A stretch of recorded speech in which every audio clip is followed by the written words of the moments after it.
Olá, olá meus amigos, olha nós aqui outra vez com vocês, alegre, satisfeito da vida por ver a repercussão da nossa programação. Eu não canso de agradecer a todos vocês por estarem perdendo aí uma hora, 40 minutos do seu tempo precioso para nos assistir. É com grande prazer que o Dr. Heraldo, toda semana, vai estar aqui para trazer um pouco da experiência, ao longo dos anos de labuta com os orixás, Voduns, Inquins, entidades, enfim, com a vida espiritual. Boa noite a meus irmãos espíritas, espiritistas, espiritualistas, meus irmãos evangélicos, meus irmãos católicos, meus irmãos budistas, enfim, religião para mim todas são boas, que às vezes não serve, ou vamos ser mais claros, não presta, são exatamente os religiosos. Tem religioso que, pelo amor do meu Pai, não deveria nem estar aí junto de nós. Mas enfim, quem somos nós para julgar, né? Nós não estamos aqui para julgar ninguém. Muito pelo contrário, nós estamos para ser julgados. E é o que eu peço sempre a vocês, que façam, mandem seus e-mails, heraldo.xangô@globo.com, faça suas perguntas, porque é importante para nós responder a todos, como eu já tenho algumas hoje aqui. Enfim, eu quero estar com vocês, eu quero estar sendo ouvido e visto por vocês toda semana. E como eu sempre digo, perante o Criador, somos todos irmãos. A união não faz só açúcar, a união também faz a força. E água mole em pedra dura, tanto bate que a água acaba e nós estamos igual pedra, resistindo a tudo e a todos. Graças ao meu bom Pai Xangô e graças a todos os nossos orixás, Voduns e Inquins.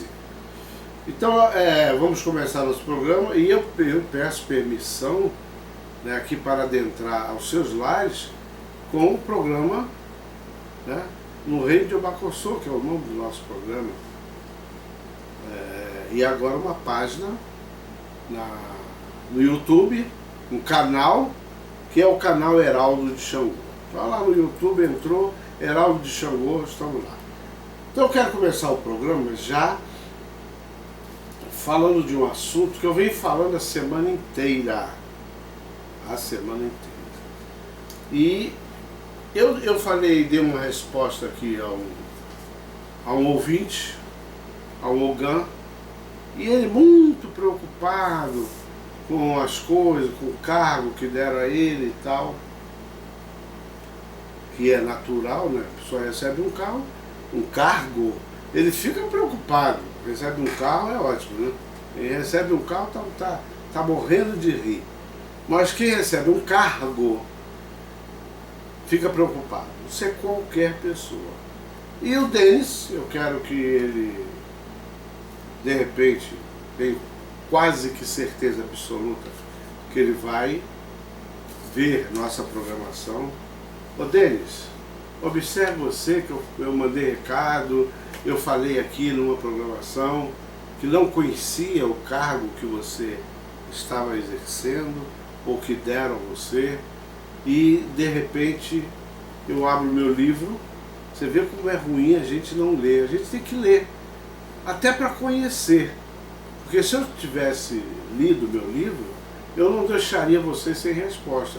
Muito embora, meu irmão, meu amigo, você o seu cargo está dentro do contexto daquilo que você mandou para mim por e-mail, em sua carta. Exatamente aquilo que você vai ver, uma coisa importante. Você está vendo esse livro aqui? Candomblé e seus ritos, mistério ou desconhecimento? Está vendo aqui? Está bem, Está aparecendo bem aí? Muito bem. Eu, folheando o livro, como diz a minha amiga Gina, de um chamado Axé, eu descobri que o que você queria saber exatamente sobre o cargo, né?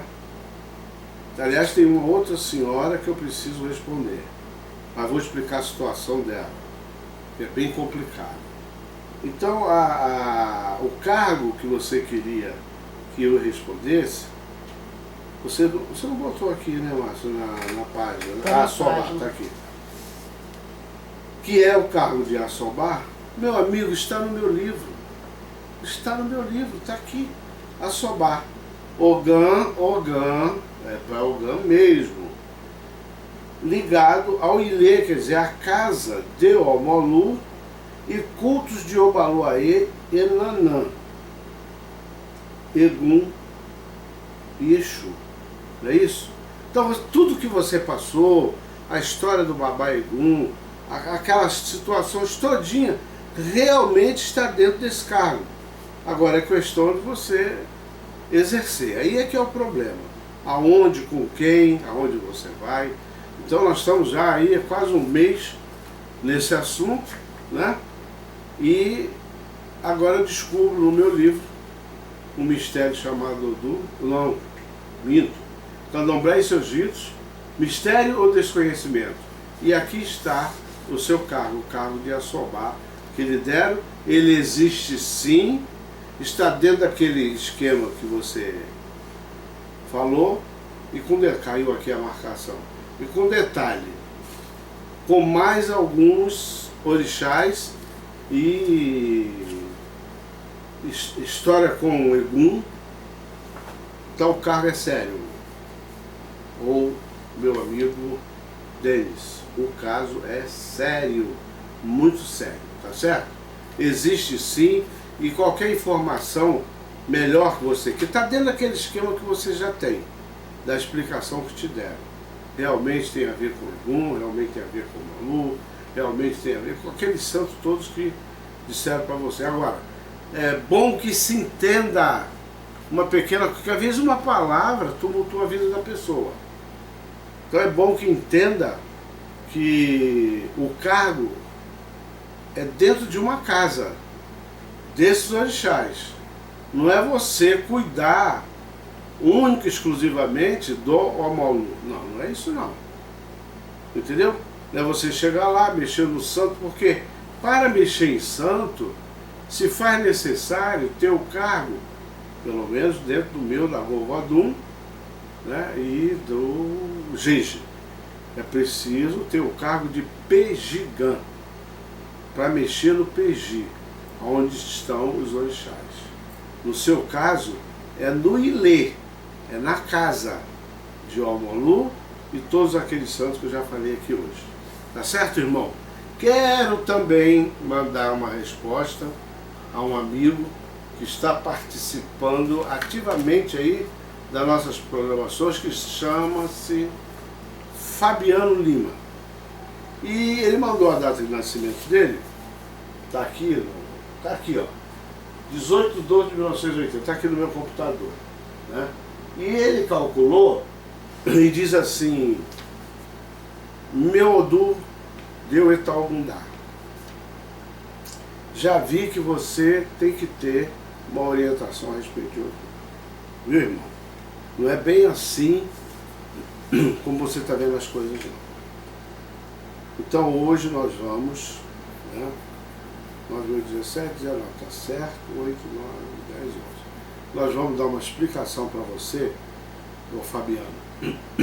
Desculpe que eu estou com a garganta aqui um pouco problemática, já há 15 dias, é uma virose que eu peguei, mas a gente vai levar assim mesmo. Então, você está precisando de uma orientação. E acredito que a orientação que eu vou dar a você deve ser sustantinho, que eu vou ver se melhora isso aqui.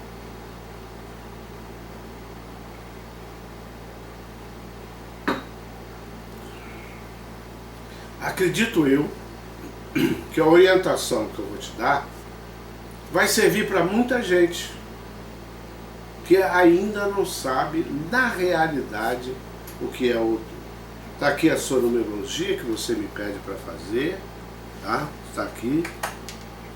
E eu vou automaticamente falar sobre, que é uma coisa que eu não faço na minha programação, é falar de Odô. Eu não falo de Odô. Mas a você eu vou falar porque não é um caso separado. É o caso que vai abalar a estrutura de muitas pessoas. E eu senti que você tem a necessidade de saber, e eu me senti com a necessidade de te orientar. Quando a gente faz a numerologia, dá um pequeno curso aqui. Esta cruz que é feita para colocar os seus números representa assim, você de braços abertos. É uma cruz. Observa, se nós de braços abertos não viramos uma cruz. Uma cruz. Muito bem. Nesta cruz, quando se faz a numerologia, nós encontramos um Odô na cabeça, um Odô nos pés, um Odô do lado direito, um Odô do lado esquerdo e um Odô que sai, que é muito chamado aqui no Rio de placenta. Eu chamo do Odô do dia a dia. É aquele que você levanta, aquele que você vai trabalhar, aquele que você realmente adquire negatividade, às vezes num dia, dependendo do Odô que você carregue, né, na sua numerologia. E aqui está a sua numerologia. Na sua numerologia, irmão, você tem 11 na cabeça. Presta bem atenção, você não pode se colocar numa posição de um Odô só. Não existe isso. Se a gente for colocar na íntegra, nós temos os 16 Odôs dentro do nosso corpo, ou fora do nosso corpo, dentro e fora. Por quê? Eu já provei isso dividindo aqui, ou melhor, somando toda uma numerologia de uma pessoa, você vai encontrando números, e acaba chegando aos 16. E aí é que está o X do problema. Mas, Dr. Heraldo, nós temos 16 Odôs? Não. Não é questão de ter os 16 Odôs. Nós temos problemas relacionados aos 16. Muitas das vezes até aos 256, que é 16 vezes 16. E muita gente não sabe disso. Então eu vou explicar hoje aqui, bem explicadinho, nos seus mínimos detalhes, né? Mas aí, de vez em quando tem que brincar um pouquinho, senão, né? Muito bem, tem que esclarecer. Então, irmão, preste bem atenção. Não é que o seu Odô seja Etaogundá, porque você carrega um do lado direito e um do lado esquerdo. Não é isso, não. E onde fica o Arim, que está na sua cabeça? Aonde fica o Ofum, que está nos seus pés? Aonde fica o Ossá, que está no seu dia a dia? Onde você, de repente, você diz assim, eu não tenho característica do Ogum Etaogundá. A guia que veio o X do problema. É onde as pessoas precisam entender de Odô. Não é o fato de eu carregar um Odô que eu tenho que ter a característica, o arquétipo dele. Não, não. Você só vai ter este arquétipo quando, meu irmão, você tiver negativo nele. Se você está um sujeito equilibrado no Odô, como é que vai parecer negativo? Você vai se sentir sempre bem. Não, eu não tenho nada a ver com esse Odô. Eu sei disso porque eu carrego o mesmo Odô que você. Eu tenho o Etaogundá, eu tenho o Di na cabeça, eu tenho o Oxé no pé, né? Eu tenho o Ossá no dia a dia e tenho o Etaogundá. Ora, qual é o Odu que vai me reger. Não existe essa regência de um Odu. O que rege aqui são as energias desses Odus todos em você. Na realidade, muitas das vezes você não sabe nem qual é o Odu que está regendo. Por quê? Porque você não sabe ligar as negatividades ao Odu. E eu tenho um livro, um mistério chamado Odu, que explica isso direitinho. Então, se tiver que ler a sua numerologia, como você colocou ali, que no site tem uma explicação sobre isso, se você for destrinchar aquilo ali, você vai observar que você vai ter um pouquinho de cada Odu, um pouco de negatividade. E muitas das vezes, irmão, você não está nem sentindo isso. Você não está sabendo. Está se ligando num Odu só, correto? Onde, na realidade, em termos de negativo, se você tiver negativo em Warren, que fala na sua cabeça, você vai estar mais lascado do que em Etaogundá. E um detalhe, ainda tem aqui, nesta numerologia, o fator opalador. Que o opalador, ele vem na sua numerologia por intermédio exatamente de quê? Do orixá que você carrega. Você vai ler muita coisa ali, mas, por exemplo, se você ler o meu livro, O Mistério Chamado Odu, você vai ver escrito lá que tem determinadas situações em que a pessoa passa, mas ela está relacionada ao Etaogundá se estiver negativo. Se não tiver, não vai passar por aquilo. Você vê como é que embola as coisas todas? Dá a impressão que você é obrigado a ter esta negatividade que está aqui em Etaogundá. Não, eu também tenho Etaogundá. E muita coisa que diz ali de Etaogundá, eu não passo nem perto. E não quer dizer que um dia eu não possa passar. Você está falando hoje. Hoje eu não tenho uma característica do Odu Etaogundá. Mas quem sabe amanhã? Quem sabe amanhã? Quem é que sabe qual vai ser o seu procedimento amanhã? Ninguém sabe. Ninguém sabe o que vai fazer no dia seguinte da sua vida. Muita gente morre, muita gente mata e jura diante das evidências, não fui eu. Um monte de testemunho em volta. Tem testemunhas demais. E ele diz, não fui eu. Isto é uma prática comum em Etaogundá. Aí a pessoa diz assim, mas eu não sou capaz de matar ninguém. Qualquer um é capaz de matar qualquer um. Qualquer pessoa. Vai depender da hora, do momento, vai depender de como a pessoa se encontra naquela hora, naquele instante, vai depender de uma série de coisas. Nós, em vida espiritual, não podemos nunca dizer, dessa água não beberei. Nunca. Eu, graças a Deus, eu tenho Etaogundá, meu pai Xangô, eu nasci dentro de uma casa de santo, né, e tenho o privilégio de ter nascido e dizer, eu nunca tive uma negatividade de Etaogundá que me levasse à cadeia, que eu fosse preso. E Etaogundá, quem tem, normalmente está com problema com justiça, com problema com polícia, problema com delegacia e outras coisas mais.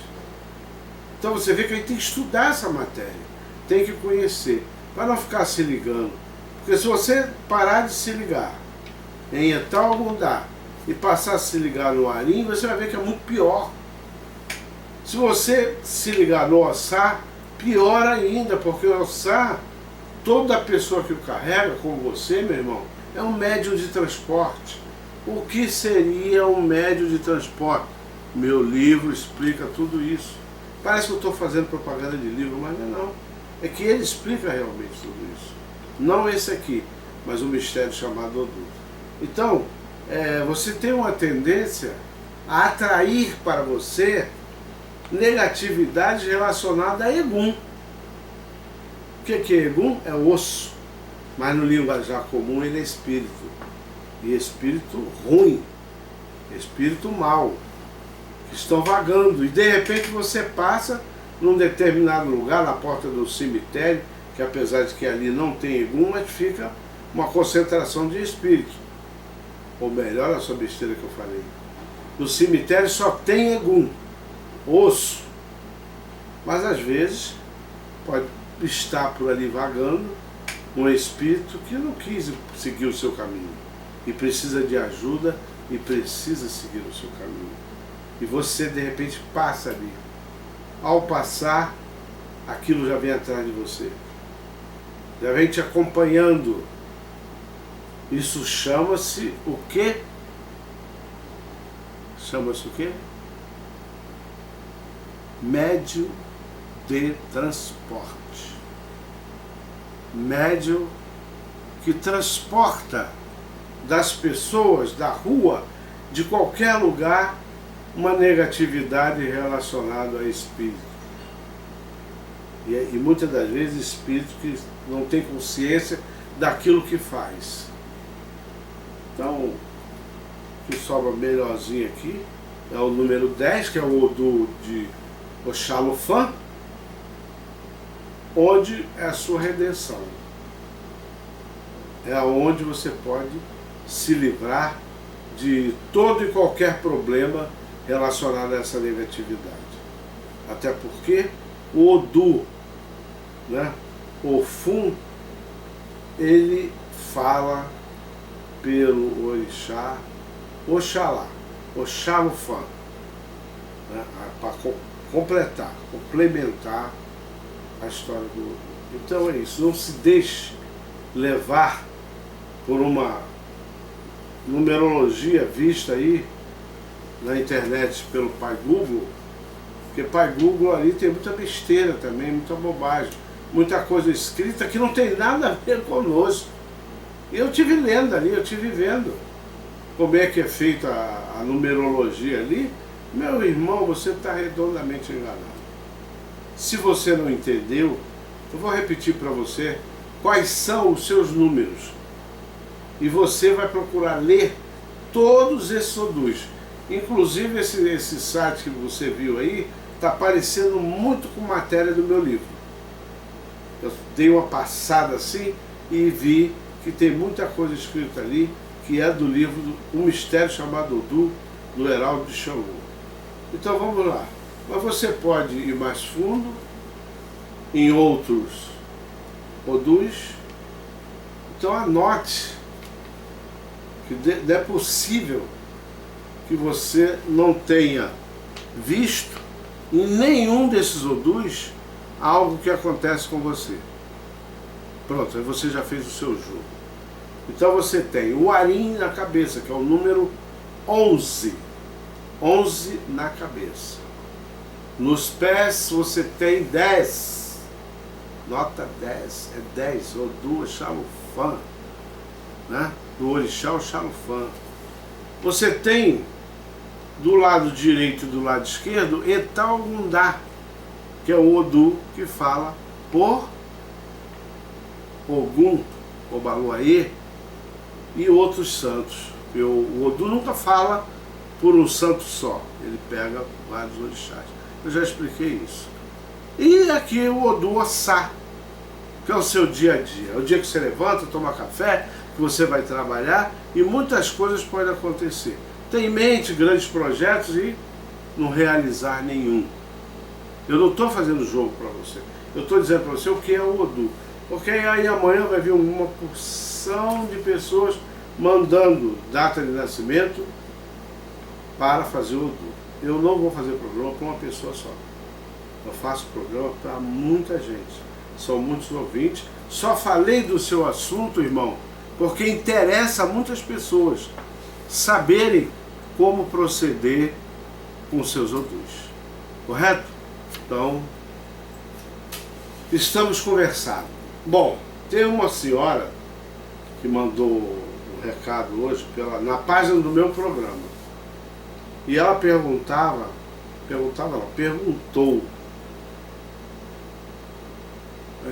que seria o cargo, qual seria o cargo dela. Olha só que confusão que estão fazendo. Coitada da criatura. Deu até pena quando eu li o e-mail dela. E ela está dentro de uma casa de santo, fazendo serviços de uma pessoa que já deveria ter sido iniciada, já deveria ter até algum tempo de santo. E ela não tem, ela não é iniciada.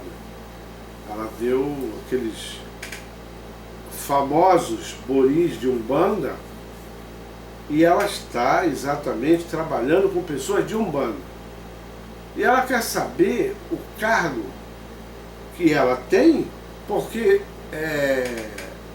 toda vez que ela vai na casa para ajudar, parece que um irmão, não lembro bem agora como é que estava escrito, ela vai para a cozinha, ela vai fazer a comida dos orixás, ela vai fazer talvez a comida das pessoas também. E realmente existe um cargo para as pessoas que assumem uma cozinha de uma roça de santo, que chama-se... tem duas formas de você traduzir a pessoa que vai fazer a comida, as oferendas, inclusive, dos orixás, dos Vodus. Ela recebe o cargo de... muitos chamam de abacê, né? É o cargo de abacê. Eu acho que depende de como é que se diz, de nação. Não vou discutir isso. Cada nação faz do seu jeito. Tanto que eu falei com o rapaz aqui e acabou que o nome do cargo dele está no meu livro. Se ele comprou meu livro, ele vai achar o cargo dele, que ele falou que ia comprar os meus livros. Não sei se comprou, ou se ele recebeu, se a Jane entregou. Então, está lá no meu livro. E a gente conhece como a Runsó, né? A Runsó, que é a chefe da cozinha dos orixás. Aquela que cozinha os alimentos, as oferendas, para ser montadas as oferendas para o orixá. E eu quero aqui também explicar essa coisa de oferenda. Menina, é uma mão cheia de dedo para mexer em comida de santo. Vamos colocar uma coisa aqui importantíssima. A oferenda do orixá, a comida do santo, ela só é sagrada, ou melhor, ela deixa de ser profana do momento que ela é oferecida ao orixá, oferecida ao Vodú, oferecida ao Inquice ou qualquer outra entidade. A oferenda, muita gente tem medo de encostar a mão. Gente, quando se está confeccionando um acará, que eu já falei que é o ato de comer, que é jé, então o acarajé, ele só vai ser sagrado após ser oferecido ao Iá, ou a Inhaçã.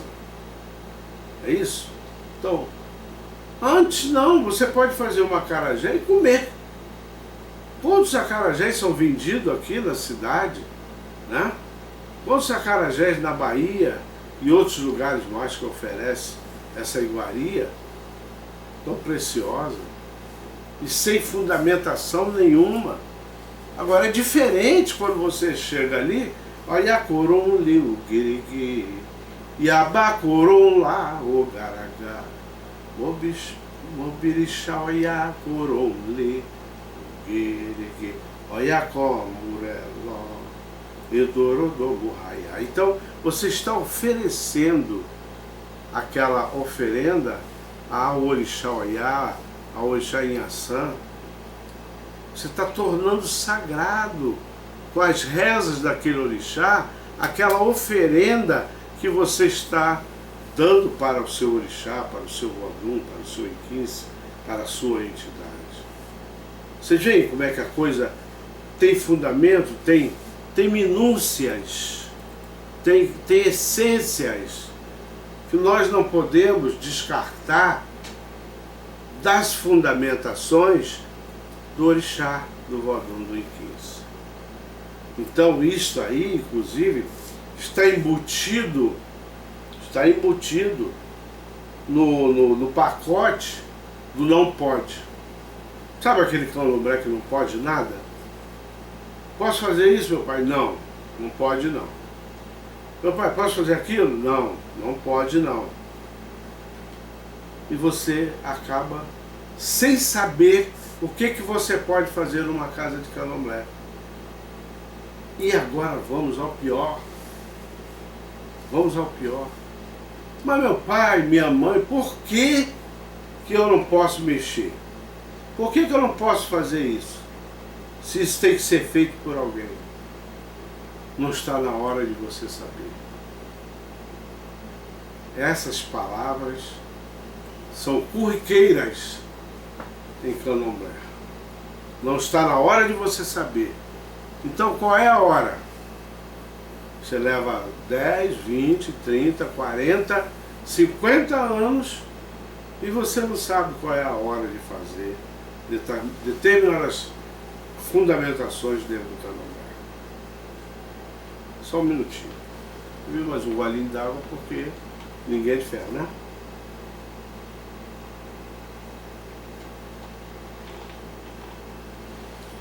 Obrigado pela espera. É um vapt-vupt, mas de qualquer forma a gente para o programa, né? Muito bem. Então eu, vendo tudo isso, eu falei assim, eu vou fazer um candomblé que pode. Aí todo mundo se assustou. Mas pode o quê? Pode fazer muita coisa que até hoje disseram pra gente que não pode e não teve explicação. Porque, gente, presta bem atenção, para dizer pra mim que não pode uma coisa, tem que me explicar por quê. Tá entendendo? Heraldo, eu pergunto, meu pai, minha mãe, por que eu não posso tomar chumbinho com guaraná? Ele vai me explicar, porque isso aí é um veneno forte para rato que ele ingerindo, ele cai duro na hora e morre. Então você explicou, deu a explicação. A pessoa sabe o porquê que não pode usar aquele elemento. O candomblé é diferente. Você não sabe nada, você não pode nada e nada pode ser esclarecido. Vocês pensam que eu faço essas programações e tem pessoas que aceitam assim, de bom grado? Não, tem muita gente que não suporta, que acha que não tem que ser assim. Uma vez eu fiz uma pauta num programa, não sei se chegou aí para o YouTube, mas eu fiz uma pauta no programa onde eu dizia que o que eu estou falando aqui, que eu sou do candomblé que pode. E comecei a perguntar a zeladores de santo o que é isso, o que é aquilo, o que é coisas bobas, coisas que não tem por que o zelador esconder. E a pergunta sempre foi essa. Não está na hora de você saber, senão você já sabia. Quer dizer, não está na hora de eu saber, eu, um zelador de santo, que preciso conhecer fundamentos.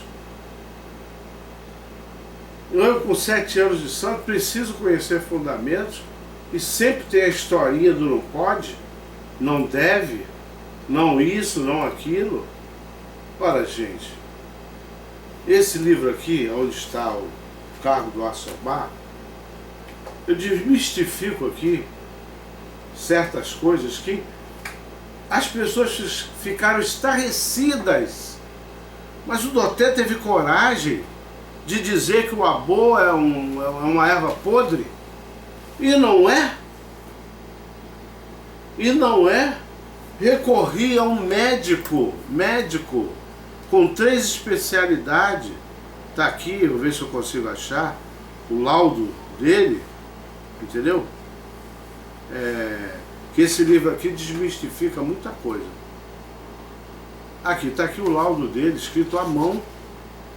E o laudo dele, vamos dizer, traduzido, né, para o livro, está lá, doutor, e não se incomoda que fale o nome dele não, tá? Porque ele está fazendo, o que ele fez aqui foi exatamente um benefício muito grande à humanidade. Em dizer que o sangue que advém do processo de cura pode se transformar num excelente meio de cultura, caso haja processo de continuidade com a pele de uma outra pessoa. De uma outra pessoa se transformar em veículo transmissor de HIV. Isso é dito pelo doutor, está aqui, ó, Marcos Barreto, 3 especialidades. Não é um médico qualquer, é um médico que tem 3 especialidades dentro da profissão. Eu desmistifiquei e ele concordou comigo e deu o laudo de uma pesquisa que nós fizemos de abô. Estava lá. Produtos cancerígenos. Produtos não, gente, eu falei errado. Elementos cancerígenos dentro daquele banho de folha. E as pessoas tomam aquilo com porporô, com tapuru, dê o nome que queiram dar, cada estado tem um nome, mas aquilo ali é verme. Aquilo ali é transmissor de doenças. E eu desmistifiquei. Aí eu pergunto, por que não macerar a erva e dar o banho fresco? Por quê? Ninguém responde, eu respondo. A erva fresca não traz prejuízo a ninguém. Ela não traz prejuízo a ninguém. A erva fresca só lhe faz bem, principalmente em banhos. Você toma um banho de levante, você levanta a sua vida, você abre caminho. Um banho de manjericão, um banho de colônia. A colônia, feita um chá, é um excelente calmante, mas nós não devemos receitar porque não sabemos qual é a sua disponibilidade clínica para tomar o chá. Eu costumo dizer que o remédio, aliás, está até escrito no livro meu, né? Deixa eu ver se eu lembro as palavras certas. O remédio, tipo assim, o remédio cura, mas ele dado em dosagem certa. Se for em doses, né, erradas, ele pode te levar à morte. Eu não tenho que orientar? Isso é o que é mais feito dentro do candomblé. Quando você pergunta, não está na hora de você saber. Não está na hora de saber, não. Você não sabe. Porque se você soubesse, você me diria. É assim que eu respondo. Está aqui, desmistifiquei a quaresma que está chegando aí. Aonde que Cristo, quando morreu, teve carnaval? Aonde, gente? Para logo depois ter quaresma, depois do carnaval. Olha que incoerência. Fiz uma pesquisa sobre quaresma, perguntei a N pessoas para poder falar na rádio o que é quaresma, o que é quaresma, o que é quaresma. Ninguém me respondeu. As pessoas não sabem o que é quaresma. E é uma coisa tão simples. Quaresma é nada mais, nada menos de que 40 dias que antecedem a morte de Jesus Cristo. E as pessoas não sabem disso. Acha que quaresma é uma coisa que tem que parar o candomblé, tem que fechar a casa e não pode fazer nada para ninguém. Porque eu cansei de raspar filhos no santo na quaresma, sem medo de errar. Porque eu sei, eu tenho consciência daquilo que eu estou fazendo. Mas foi muita gente que eu tenho dentro da minha casa, feito em quaresma. Pergunta a eles se eles estão mal, se eles estão insatisfeitos com isso. Não tem um insatisfeito. Ora, gente, candomblé é ruim, marmotagem é aquilo que não dá certo.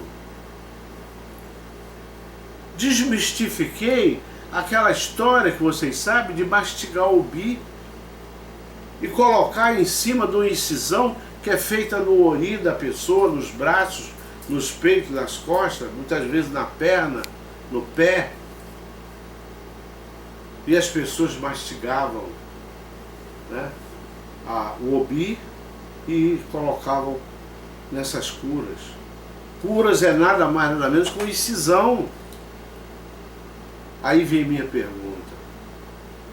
Fui conversar com o médico.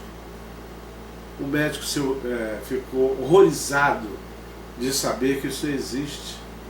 Porque a gente tem que procurar as pessoas certas. Aí sabe o que disseram para mim? Ah, mas o médico não é zelador de santo. Ora, o zelador de santo tem tanta obrigação de saber o que é bom, o que é ruim para um incauto, né? Ele tem a mesma obrigação de saber o que o médico sabe.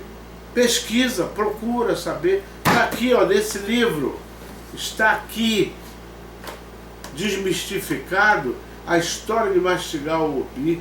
Eu vi gente universitário com 3, 4 faculdades discutir comigo que tinha que usar assim. Porque o que valia numa feitura era o cuspe, era a saliva. Eu fui obrigado a falar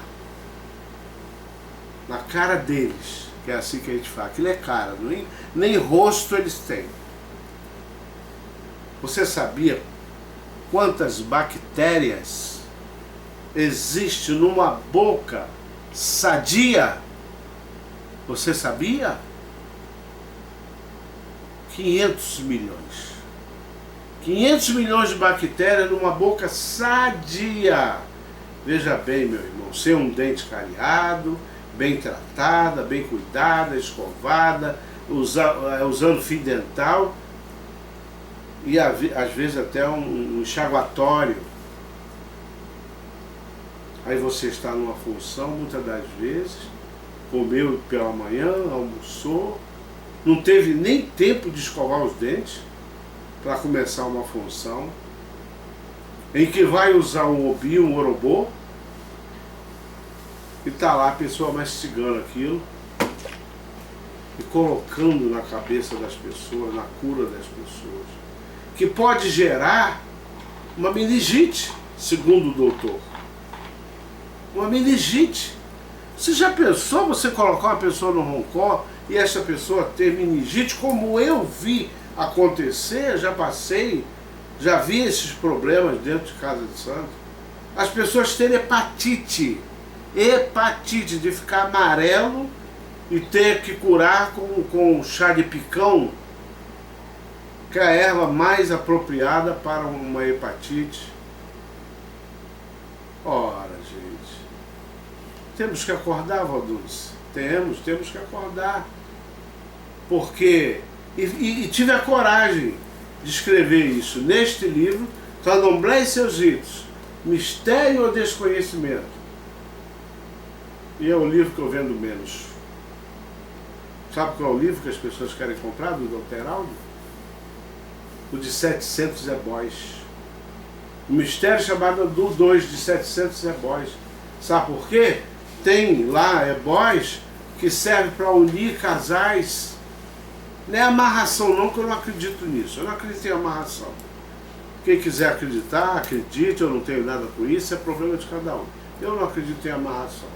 Se realmente existisse amarração, a gente pudesse amarrar uma pessoa a nós, eu ia procurar a mulher mais rica do mundo e amarrar ela a mim. É para eu não ter mais problema. Ter emprego, ter dinheiro, iate, o diabo a quatro, sem fazer nada. Isso é uma coisa que realmente eu fiz na minha vida durante 31 anos até me aposentar, foi trabalhar. Mas não gosto muito não. E acredito que ninguém gosta. Tem pessoas que dizem que até gostam de trabalhar. Não gosto de trabalhar não, gosto de emprego. Trabalhos que não traga muito esforço. Mas um trabalho igual o meu, realmente, ficaria complicado de gostar. Mas vamos lá, isso não interessa, isso não é um problema para agora. Eu quero chegar até vocês exatamente com essas coisas, essas situações de Odu, desmistificar alguma coisa, bater nessa tecla sempre. Gostaria que vocês também batessem, que vocês raciocinassem, que vocês pensassem. Será que o Dr. Heraldo está certo? Porque em outras casas a gente bebe amor podre, a gente bebe aquele amor fedorento. E as pessoas se sentem bem. Eu não sou de candomblé de hoje não, eu já bebi muito amor. Eu tomei banho de amor. Eu já tenho para mais de 50 anos de santo. Acredito até que quase que a minha idade é o que eu tenho praticamente de vida espiritual. No candomblé, no Nagô Vodun, eu comecei no Nagô Vodun. Dei a minha obrigação em Jeje em 1971. Está aí, dito no meu livro. Eu quero ver quem é que diz que é mentira. Então eu não sou do candomblé de hoje, nem de ontem, nem eu sou do candomblé do amanhã. Preocupado com as nossas crianças, preocupado com nossos netos, nossos bisnetos, que daqui a pouco estão tomando esses banhos sem saber qual é a finalidade. E aí, minha gente, eles vão ver o que eu vi. Pessoas com problema na pele, que é que eu não tenho problema nenhum na pele. Vocês já pensaram? Uma ferida em qualquer parte do corpo, você tomando um banho daquele cheio de bichinho, né, que é o chamado porporô, o morotó. Na minha terra chama-se morotó. E o médico dizendo para mim, isso aí não tem lógica, isso aí não tem coerência, Heraldo. Das pessoas já acharem rato morto dentro de um porrão de abô. Ah, já vou fazer banho fresco, vou fazer banho na hora. O que vocês têm que fazer é pegar um livro, não precisa ser o meu não, faço questão não. Pegar livros, né, ou igual o meu, o que você quiser, e procurar lá, gente, ó, relação de folhas. Todos os meus livros têm relação de folhas. Onde você encontra aqui a folha do seu orixá. Se você não encontra a folha do seu orixá, você aprende aqui no meu livro a macerar umas ervas de Oxalá e tomar seu banho sem o mínimo problema. O assunto é vasto, o assunto é grande. E hoje talvez ultrapasse até um pouco o nosso tempo, que eu não quero fazer programa muito grande, até por causa de você, meu querido ouvinte. Eu até vou pedir depois a enquete do meu pai Xangô, ela que me ajuda na produção dessa programação, que ela anote, a partir de hoje, os assuntos aqui abordados, porque, por exemplo, o assunto de hoje, que vai engrenando, vai emendando, e tem muita coisa a ser falado. E eu não posso parar. E em uma semana, automaticamente, eu vou esquecer de tudo. Então aqui, na frente de vocês, tá aqui, vou dar um bloquinho a ela, e vou pedir para ela anotar quais foram o assunto abordado na pauta de hoje, porque tem muita coisa ainda a ser falado. Muitas situações que o Dr. Heraldo desmistificou, aí eles até dizem, né, que existe um candomblé antes do programa do Heraldo e existe um candomblé depois do programa do Heraldo. Porque até então, gente, é muita coisa a ser falado. as pessoas não admitiam um piso numa casa de santo. E tem gente que até hoje luta por isso. Tem que ser de barro, tem que ser de barro. Gente, as fundamentações não precisa ser feita, ela pode ser feita no barro, pode ser coberta direitinho, colocar um piso em cima, sem problema. A fundação está na terra, ou melhor, a fundamentação está na terra. Foi ali que foi colocado. E em cima você pode cobrir tranquilamente. E não vai fazer diferença nenhuma. E tem gente que tem medo. Até hoje tem em São João Cós uma cela sem janela, sem ar, porque isso também meu livro fala sobre isso, né? A ventilação que nós temos que ter, o ar que tem que circular. Porque eu vou fazer uma pergunta a vocês. Essa eu quero que vocês me respondam. Quais são os 4 elementos da vida? Quais são? Vamos lá. Água, fogo, terra e ar. Não é isso? Falei direitinho? Muito bem. Ora, como é que você pode estar no ambiente? São 4. 4 minutos. Hein? 4 minutos. Ah, 4 minutos. Pensei que eu estava falando. Eu falei os 4 elementos. Bom, como nós só temos 4 minutos, eu quero mesmo que vocês fiquem na expectativa de semana que vem a gente falar mais sobre essas coisas. Porque eu quero saber como é que a gente vai viver sem o ar, dentro de uma cela toda fechada, trancada. Isto é um absurdo. Por este motivo, nós perdemos muitos adeptos para outras religiosidades. Semana que vem vou continuar com esta programação de desmistificação, porque ainda tem muita coisa a ser desmistificada. O Dr. Heraldo não vai entrar nessa. Não é porque meus cabelos ficaram brancos que eu envelheci minha mente. Não, minha mente será sempre moderna. Eu sempre viverei o candomblé, as fundamentações da época. Eu não vou fazer aqui um candomblé que se fazia há 500 anos atrás, com infelizes irmãos negros, prestem bem atenção, que não podiam fazer nada. Eles não podiam, mas nós podemos.